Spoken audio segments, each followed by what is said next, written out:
Assalamualaikum warahmatullahi wabarakatuh. Nama saya Yusdina Putri Maulidia. Saya dari Teknik Kimia. Kali ini saya akan mempresentasikan prarancangan pabrik asam lefunilat dari biomasa limbah jerami padi. Indonesia sebagai negara yang berkembang dalam sektor industri, Indonesia memiliki banyak sumber bahan baku yang dapat digunakan sebagai produk bahan kimia.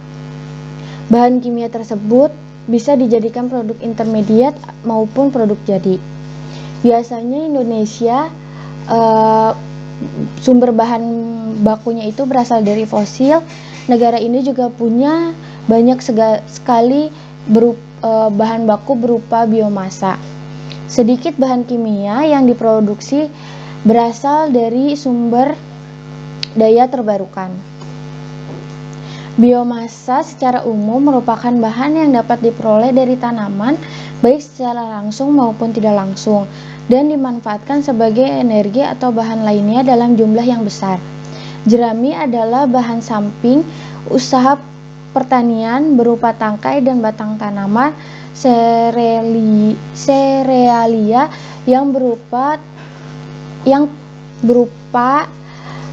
telah kering setelah biji benihnya dipisahkan. Produk dan kegunaannya. Produk asam lefunilat merupakan senyawa yang memiliki gugus keton dan asam karboksilat. Senyawa ini telah dikenal sejak tahun 1840 sebagai produk dari reaksi dekomposisi karbohidrat menggunakan asam-asam mineral. Manfaatnya sebagai tambahan bahan bakar, polimer, resin, dan sebagai prekursor berbagai macam senyawa kimia seperti obat-obatan, pelumas, adsorben, tinta, baterai, dan inhibitor korosi. Spesifik produknya yaitu asam lefunilat dengan rumus molekul C5H8O3, berat molekulnya 116,116 gram per mol, titik didihnya 245 derajat Celcius, titik lelehnya 33 derajat Celcius, densitasnya 1,1335 gram per mol, wujudnya bubuk, kering, dan cair. Dari seluruh paten yang kami baca dan kami cari, kami mendapatkan paten berikut, yaitu secara komersil bahan bakunya biasanya terbuat dari biomasa, kayu lunak, kayu keras, serat biji buah-buahan. Lalu ada pun yang dari biomasa jamur dan jerami, katalisnya itu biasanya asam sulfat atau asam format. Limbahnya karena ini dari limbah, maka tidak ada produk sampingnya kembali. Recycle-nya pun tidak ada. Kondisi operasinya itu 2-7 jam, adapun yang 5 jam. Vessel atau reaktor bertemperatur tinggi yaitu sekitar 210 sampai 220 derajat Celcius. Namun kami juga menemukan yang 110 sampai 150 derajat Celcius.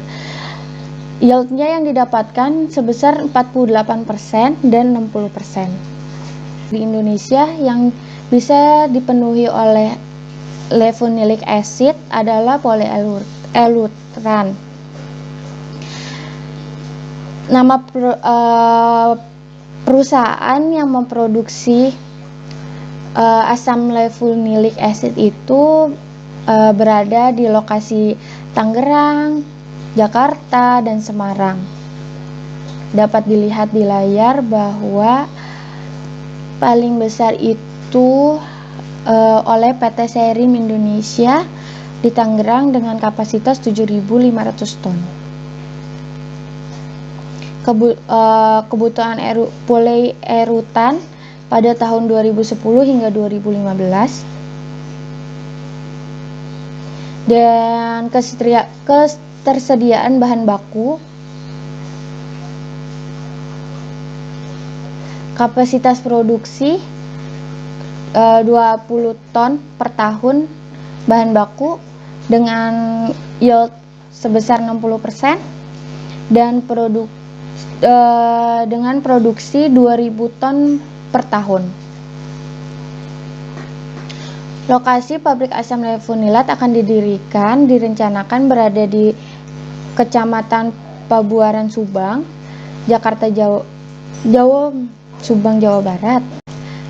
Lokasi pabrik asam lefunilat yang akan direncanakan berada di Kecamatan Pabuaran Subang, Jawa Barat.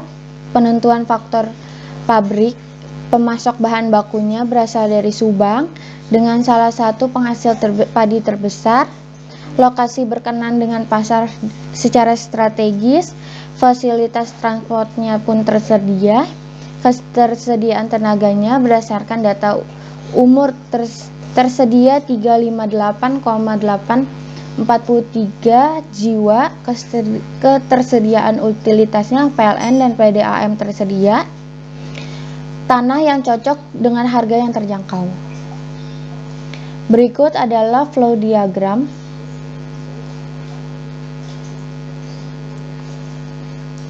Flow diagram dan neraca massa.